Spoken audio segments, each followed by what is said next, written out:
Atomic, किसी भी चीज़ की अत्यंत छोटी मात्रा, किसी बड़े तंत्र की सबसे छोटी इकाई जिसे और अधिक घटाया नहीं जा सकता। असीमित ऊर्जा शक्ति का स्रोत। हैबिट, एक रूटीन या अभ्यास जो नियमित रूप से किया जाता है, किसी विशेष स्थिति में अपने आप होने वाली प्रतिक्रिया। हाई स्कूल में द्वितीय वर्ष के अंतिम दिन की बात है। मेरे चेहरे पर बेसबॉल का बैट लगा। मेरे क्लासमेट ने इसे तेजी से घुमाया और वह हाथ से छूट गया और हवा में उड़ते हुए मेरी ओर आया। मैं संभलता उससे पहले ही वह मेरी आंखों के बीचों बीच लगा। टक्कर के क्षणों को लेकर मेरी कोई स्मृति नहीं है। बैट इतनी तेजी से मेरे चेहरे पर लगा कि उसने मेरी नाक को खराब करके उसे यू के आकार में कर दिया।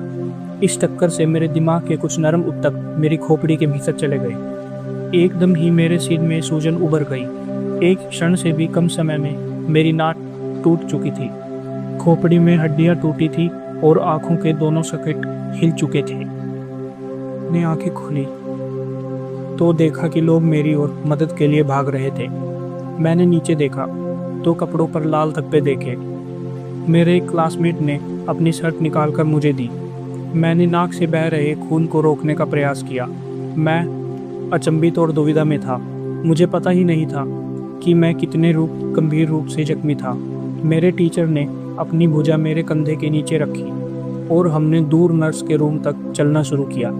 पूरे मैदान को पार करके और पहाड़ी के नीचे नर्स के ऑफिस के लिए वापस स्कूल लौटे। उनके हाथों ने सीधा रखने के लिए मुझे सहारा दिया। हम धीरे धीरे वहां गए। किसी ने महसूस ही नहीं किया कि हर मिनट कितना कीमती था। जब हम नर्स के कमरे में आए तो नर्स ने मुझसे कई सवाल पूछे। कौन सा वर्ष चल रहा है? मेरा जवाब था 1998, जबकि वह 2002 का वर्ष था। अमेरिका के राष्ट्रपति कौन है? मैंने कहा बिल क्लिंटन, जबकि सही उत्तर था जॉर्ज बुश। आपकी माँ का क्या नाम है? ओह, मैं अचकचा गया। इसमें 10 सेकंड निकल चुके थे। पैटी, मैंने सामान्य तरीके से कहा, जबकि मैं यह देख ही नहीं सका कि मुझे अपनी माँ का नाम याद करने में 10 सेकंड लग गए। यही अंतिम प्रश्न मुझे याद है। मेरा शरीर मस्तिष्क की सूजन झेल नहीं सका। एम्बुलेंस के पहले ही मैं होश खो चुका था। कुछ ही मिनट बाद मुझे स्कूल के स्थानीय हॉस्पिटल ले जाया गया। वहां पहुंचने के बाद मेरे शरीर ने धीरे धीरे काम करना बंद कर दिया। मुझे निगलने एवं सांस लेने में परेशानी होने लगी। कुछ ही देर में सांस बंद हो गई। डॉक्टरों ने तेजी से मुझे ऑक्सीजन दी। उन लोगों ने यह भी फैसला किया कि स्थानीय हॉस्पिटल मेरे मामले को देखने के लिए सुसज्जित नहीं था और उन्होंने हेलीकॉप्टर बुलाकर मुझे सिनसिनाटी के बड़े हॉस्पिटल में ले जाने का आदेश दिया। मुझे आपातकालीन कक्ष के दरवाजों से निकालकर हेलीपैड की ओर ले जाया गया। एक नर्स ने मुझे आगे की ओर धकेला तो स्ट्रेचर ऊबड़ खाबड़ रास्ते पर हिलता डुलता हुआ चलता रहा। दूसरी नर्स ने हाथ से मेरी सांस को पंप किया। मेरी मम्मी कुछ देर पहले ही हॉस्पिटल में आई थी और हेलीकॉप्टर में मेरे पास आ गई। मैं बेहोश था और खुद सांस नहीं ले पा रहा था। उन्होंने ही उड़ान में मेरा हाथ थामे रखा। मेरी मम्मी ही मुझे हेलीकॉप्टर में ले गई। मेरे पापा घर गए और उन्होंने मेरे भाई बहन को यह जानकारी दी। वे जब मेरी बहन को बताने लगे तब उनके आंसू निकल पड़े कि वे उस रात मेरी बहन की कक्षा 8 की ग्रेजुएशन सेरेमनी से वंचित रह जाएंगे। मेरे भाई बहन को परिजन और मित्रों के यहाँ छोड़ने के बाद वे सिनसिनाटी में मेरे मम्मी के पास आ गए। जब मैं और मेरी मम्मी हॉस्पिटल की छत पर हेलीकॉप्टर से उतरे तो 20 डॉक्टर और नर्स दौड़ते हुए हेलीपैड पर आए और मुझे भीतर ले गए। तब तक मस्तिष्क में सूजन इतनी अधिक हो गई थी कि मैं बार बार सदमे के बाद की स्थिति में जकड़ जाता था। मेरी अस्थियों को जोड़ना था, लेकिन सर्जरी की स्थिति नहीं थी। मुझे तीसरे दिन एक और बार जकड़न की शिकायत के चलते चिकित्सकीय परीक्षण के लिए कोमा में लाते हुए वेंटिलेटर पर रख दिया गया। मेरे माता पिता इस हॉस्पिटल से अपरिचित नहीं थे। 10 वर्ष पहले जब मेरी बहन को 30 वर्ष की आयु में ल्यूकेमिया बताया गया था, तब वे इसी इमारत के भूतल पर उसे लाए थे। तब मैं 5 वर्ष का ही था। मेरा भाई 6 माह का ही था। 2.5 वर्ष के कीमोथेरेपी के उपचार व मेरुदंड बोन मैरो की बायोप्सी के बाद मेरी बहन कैंसर से मुक्त हो गई और हंसते खेलते वहां से निकल आई। 10 वर्ष के सामान्य जीवन के बाद मेरे माता पिता उसी जगह अपने एक और बच्चे को लेकर आ गए थे। जब मैं कोमा में चला गया तब हॉस्पिटल ने एक पादरी और एक सामाजिक कार्यकर्ता को मेरे माता पिता की मदद के लिए भेजा। वह वही पादरी था जो 10 वर्ष पूर्व मेरी बहन के भर्ती होने के समय आया था। दिन ढलकर रात हो चुकी थी। मुझे कई मशीनें जीवित रख रही थीं। मेरे माता पिता हॉस्पिटल के गद्दों पर कुछ पल के लिए सो जाते थे और थकान के चलते लेट जाते थे, लेकिन चिंता के मारे फिर उठ जाते थे। मेरी मम्मी ने मुझे बाद में बताया कि यह मेरे जीवन की सबसे खराब रात थी। मुझ पर ईश्वर की कृपा हुई और अगले दिन सुबह मेरी सांस लौटी। तब डॉक्टरों ने राहत ली और मुझे कोमा से बाहर निकाल लिया। अंततः जब मुझे होश आया तो मैंने देखा कि मेरे सूंघने की शक्ति नहीं रही थी। तब एक नर्स ने परीक्षण के दौरान मुझसे कहा कि सेब के रस के बॉक्स में जोर से सूंघिए। ऐसा करने से मेरी गंध लेने की शक्ति लौट आई, लेकिन तब सब चकित रह गए कि जब जैसे ही मैंने सांस लेकर खींची तो मेरी आंखों के सॉकेट के फ्रैक्चर में तेजी से हवा पहुंचने से मेरी बाईं आंख बाहर आ गई। आंखों का गोल भाग किसी सॉकेट से फूंकर बाहर आ गया था, जिसे खतरनाक ढंग से पलकों और मेरे मस्तिष्क से जुड़ी ऑप्टिक तंत्रिका ने पकड़ रखा था। तब नेत्र विशेषज्ञ ने कहा कि जैसे ही मैं धीरे से सांस छोड़ूंगा तो आंखें वापस अपनी अवस्था में आ जाएंगी, लेकिन यह कह नहीं सकते कि इसमें कितना समय लग जाएगा। हफ्ते के बाद मेरी शल्यक्रिया होनी थी, जिससे मुझे ठीक होने में कुछ और समय लग जाता। मैं ऐसा लग रहा था मानो बॉक्सिंग के मैच में गलत स्थान पर खड़ा हूँ। हम घर लौट आए और मेरी नाक तब भी टूटी हुई थी। चेहरे पर करीब आधा दर्जन अस्थियां टूटी थी और बाईं आंख फूली हुई थी। बाद के महीने बहुत कठिन थे। मुझे लगने लगा था कि मेरे जीवन में सब कुछ थम सा गया है। हफ्तों तक मुझे सब कुछ दो दिखाई देता था। मैं सीधे नहीं देख पाता था। 1 माह से अधिक समय लगा, लेकिन मेरी आंख धीरे धीरे ठीक हो गई। मेरे देखने की समस्या को ठीक होने में 8 माह लग गए। कब मैं कार चला सका। शारीरिक उपचार में मुझसे बुनियादी एक्सरसाइज करवाई गई, जैसे सीधी लकीर पर चलना। मैं दृढ़ था कि मेरी चोट मुझे अवसाद में न भर दे, लेकिन कुछ पल थे जिसमें मैं निराश हो जाता था, जबकि कुछ में उत्साह से भर जाता था। 1 वर्ष के बाद जब मैं बेसबॉल के मैदान पर लौटा तो यह जानकर मुझे पीड़ा हुई कि कितने और मेहनत अभी मुझे करनी होगी। यह खेल मेरे जीवन का प्रमुख हिस्सा रहा था। मेरे पापा ने सेंट लुइन कार्डिनल के लिए माइनर लीग बेसबॉल खेला था। मेरा भी सपना इसे पेशेवर तरीके से खेलने का था। महीनों के पुनर्वास के पश्चात मेरी सबसे अधिक इच्छा मैदान पर लौटने की थी। लेकिन बेसबॉल में मेरी वापसी आसान नहीं थी। जब सीजन शुरू हुआ तो मैं एकमात्र जूनियर था जिसे यूनिवर्सिटी की बेसबॉल टीम से हटा दिया गया था। मुझे हाई स्कूल के द्वितीय वर्ष की टीम के साथ खेलने के लिए जूनियर यूनिवर्सिटी भेजा गया। मैं 4 वर्ष की उम्र से खेल रहा था और एक ऐसा व्यक्ति जिसने अपना पूरा समय और प्रयास किसी खेल में लगाया हो, उसे इस तरह से अलग करना अपमानजनक था। मुझे आज भी वह दिन अच्छी तरह याद है जब यह हुआ था। मैं अपनी कार में बैठकर रोने लगा और रेडियो को किसी अच्छे गाने के लिए ट्यून करने लगा जो मुझे बेहतर महसूस करा सके।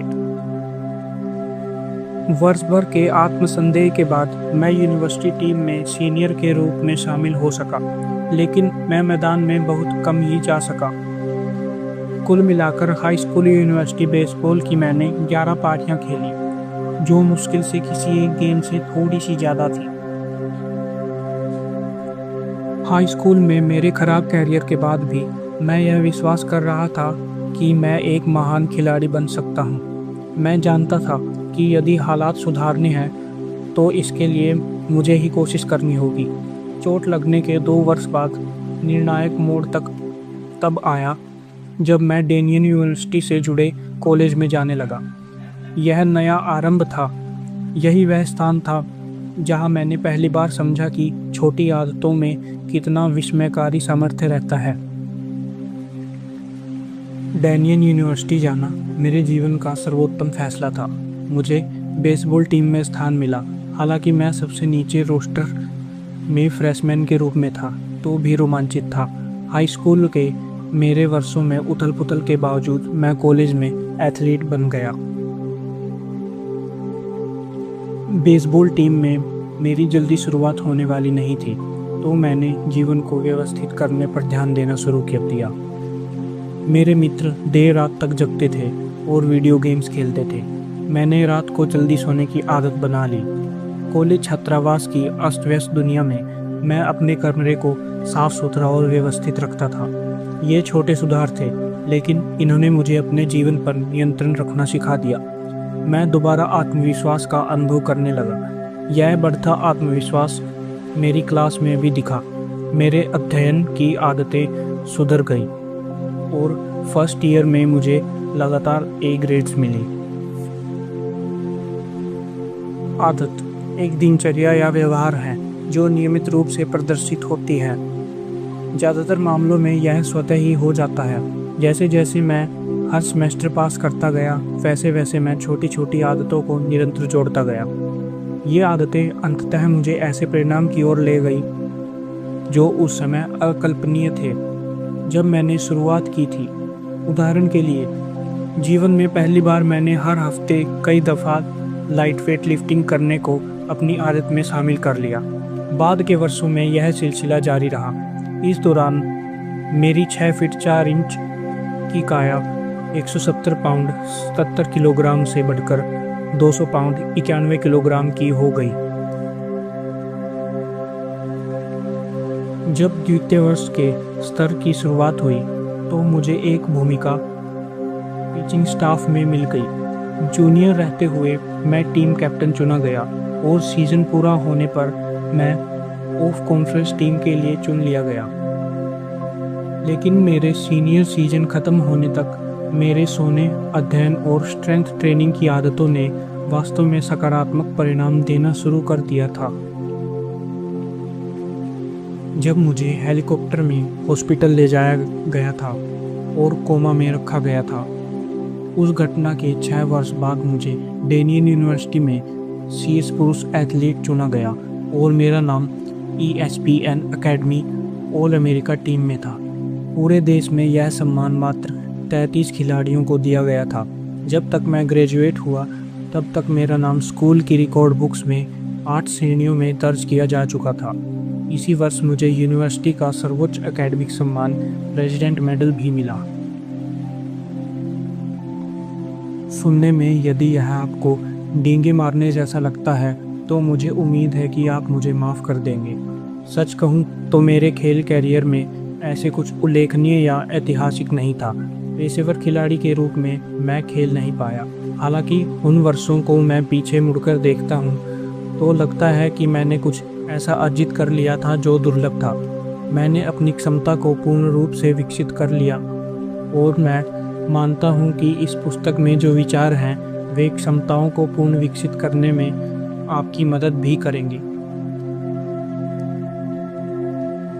हम सभी जीवन में चुनौतियों का सामना करते हैं। चोट लगना मेरे जीवन की चुनौतियों में से एक था, लेकिन उसके अनुभव ने मुझे एक अहम पाठ सिखा दिया। पहले जो बदलाव छोटे और कम महत्व के लगते हैं, उन्हें वर्षों करते रहने पर वे जुड़कर उल्लेखनीय परिणाम देते हैं। हम सभी नुकसान झेलते हैं, लेकिन लंबी अवधि में हमारे जीवन की गुणवत्ता अक्सर हमारी आदतों की गुणवत्ता पर निर्भर करती है। उन्हीं आदतों से आप वही परिणाम प्राप्त करते हैं, लेकिन बेहतर आदतों से कुछ भी संभव है। हो सकता है कुछ लोग रातों रात आश्चर्यजनक सफलता पा लेते हों। मैं उनमें से किसी को नहीं जानता। मैं भी उनमें से नहीं हूँ। कोमा से लेकर एकेडमिक ऑल अमेरिकन तक मेरी यात्रा में एक ही नहीं अनेक अहम क्षण थे। विकास बहुत धीरे धीरे हुआ। छोटी छोटी जीतों और छोटी छोटी महत्वपूर्ण बातों का सिलसिला चला। मैंने प्रगति का एक ही मार्ग अपनाया और वह था छोटे से शुरू करना। कुछ वर्ष बाद जब मैंने अपना स्वयं का कारोबार शुरू किया तब वह इसके बाद और इस पुस्तक के लेखन में भी मैंने यही रणनीति अपनाई। मैंने अपने आलेख नवंबर 2012 में jamesclear.com पर लिखना आरंभ किए। कई वर्षों तक मैंने अपने व्यक्तिगत प्रयोग के नोट्स बनाकर रखने की आदत बनाए रखी थी और अंततः मैं उन्हें सार्वजनिक रूप से साझा करने को तैयार था। हर सोमवार और गुरुवार को मैं नया आलेख लिखता था।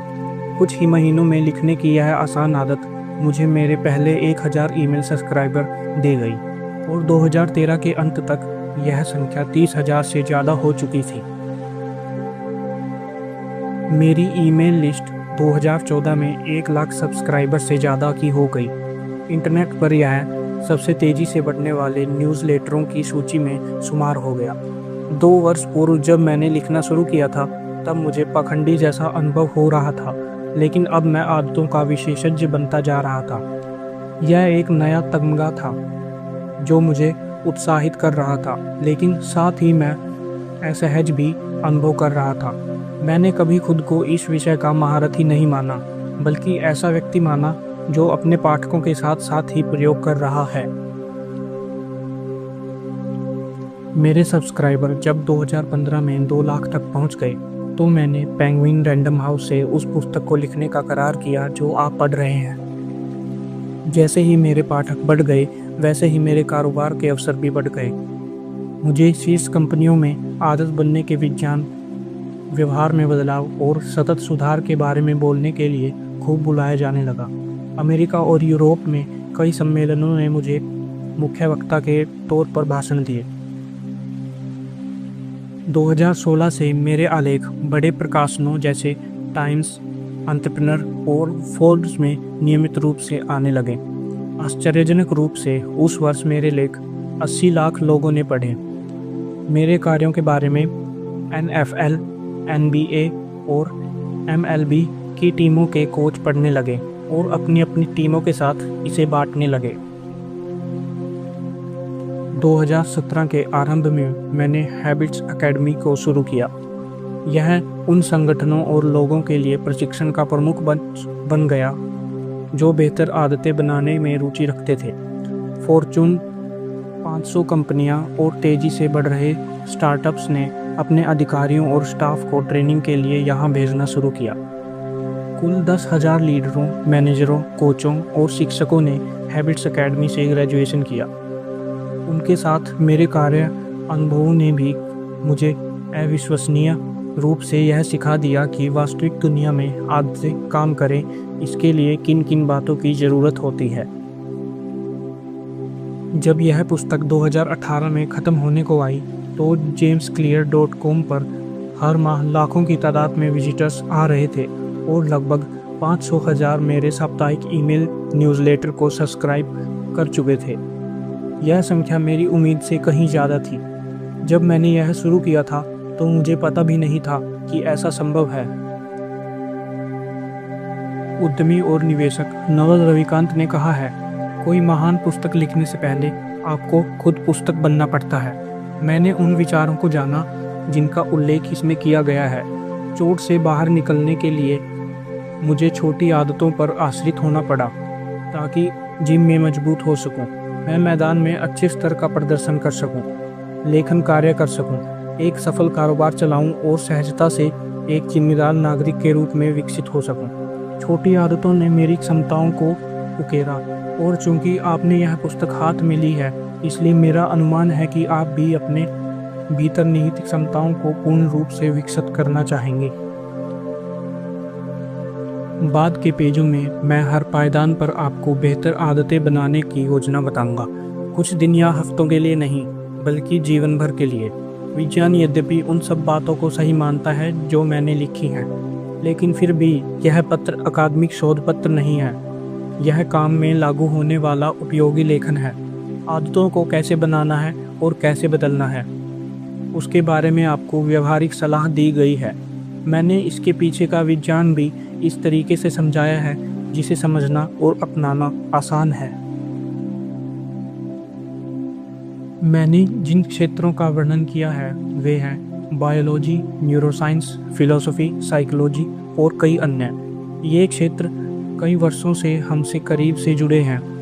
मैंने आपको उन उत्कृष्ट लोगों के विचारों का संकलन दिया है जो लंबे समय से इन पर काम कर रहे हैं। साथ ही वैज्ञानिकों द्वारा हाल ही की गई नई नई खोजों को भी बताया है। मैं आशा करता हूँ कि मेरा योगदान ऐसे विचारों का पता लगाना है जो सबसे ज़्यादा महत्व के हों और उनसे इस तरीके से जुड़ा जा सके जो अत्यंत ही सरल हों। इन पत्रों में आपको जो भी अच्छा लगे तो उसका श्रेय उन वैज्ञानिकों को दे सकते हैं जिन्होंने मुझसे पहले काम किया है। कोई मूर्खतापूर्ण बात लगे तो यह मेरी ओर से की गई गलती मानिए। इस पुस्तक की रीढ़ 4 कदमों की आदतें हैं: संकेत, ललक, प्रतिसाद और पुरस्कार। वही व्यवहार में परिवर्तन के 4 नियम भी हैं जो इन 4 कदमों से निकलते हैं। साइकोलॉजी की पृष्ठभूमि वाले पाठक इन शब्दावलियों को ऑपरेंट कंडीशनिंग सीखने की प्रक्रिया से जान सकते हैं, जिसे सबसे पहले 1930 के दशक में B.F. स्किनर ने उद्दीपन, प्रतिसाद और पुरस्कार के तौर पर प्रतिपादित किया था। संकेत, रूटीन और पुरस्कार के रूप में ये चार्ल्स डुहिग की हाल ही में लिखी गई पुस्तक द पावर ऑफ हैबिट से चर्चित हुए। व्यवहार के मनोविज्ञान को स्किनर जैसे वैज्ञानिकों ने समझ लिया था कि यदि आप सही तरह से पुरस्कार और दंड देते हैं तो आप लोगों से किसी खास शैली में काम करा सकते हैं। लेकिन स्किनर के मॉडल ने यह बेहतर तरह से समझाया कि बाहरी उकसावे किस तरह से आदतों को प्रभावित करते हैं। हालांकि इसमें यह अच्छा विवरण नहीं था कि किस तरह से हमारे विचार, आभास और मान्यताएं हमारे व्यवहार को प्रभावित करती हैं। भीतर की अवस्थाएं जैसे हमारा मूड और भावनाएं अहम हैं। हाल के दशकों में वैज्ञानिकों ने हमारे विचार, आभार और व्यवहार के बीच संबंध को तय करना आरंभ किया है। यह शोध भी इन पेजों में शामिल कर लिया गया है। मैं जो ढांचा कुल मिलाकर पेश कर रहा हूँ वह संज्ञानात्मक और व्यवहारवादी मनोविज्ञान का एकीकृत मॉडल है। मैं मानता हूँ कि यह मानवीय व्यवहार से पहले मॉडलों में से एक है जो सटीक तरीके से बाहरी उकसावे और आंतरिक भावनाओं की हमारी आदतों पर पड़ने वाले प्रभाव को बताता है। जहाँ कुछ भाषा आप समझते होंगे, वही मुझे विश्वास है कि आपको व्यवहार परिवर्तन के 4 नियमों का वर्णन और उनके अनुप्रयोगों से आदतों के बारे में सोचने का नया मार्ग मिलेगा। मानवीय व्यवहार हमेशा बदलता रहता है, हर परिस्थिति में, हर पल में, लेकिन यह पुस्तक उस बारे में है जो बदलता नहीं है। यह मानव व्यवहार के मूल सिद्धांतों के बारे में है। ये ऐसे सिद्धांत हैं जिन पर आप वर्षों चल सकते हैं। इन विचारों से आप कारोबार, परिवार और जीवन खड़ा कर सकते हैं। बेहतर आदतें बनाने का कोई एक मार्ग नहीं है, लेकिन यह पुस्तक आपको वह सर्वश्रेष्ठ उपाय बता रही है जो मैं जानता हूँ। एक ऐसा दृष्टिकोण जो प्रभावी रहेगा, जिससे यह फर्क नहीं पड़ेगा कि आप कहाँ से शुरू करना है या आप क्या बदलना चाहते हैं। मैंने जो तरीके अपनाए वे सभी के लिए प्रासंगिक हैं जो हर पायदान पर सुधार चाहते हैं, फिर भले ही उनके लक्ष्य सेहत, पैसा, उत्पादकता, संबंधों या इन सभी पर केंद्रित हों। जब तक मानव व्यवहार का प्रश्न है, तब तक यह पुस्तक आपका मार्गदर्शन करेगी।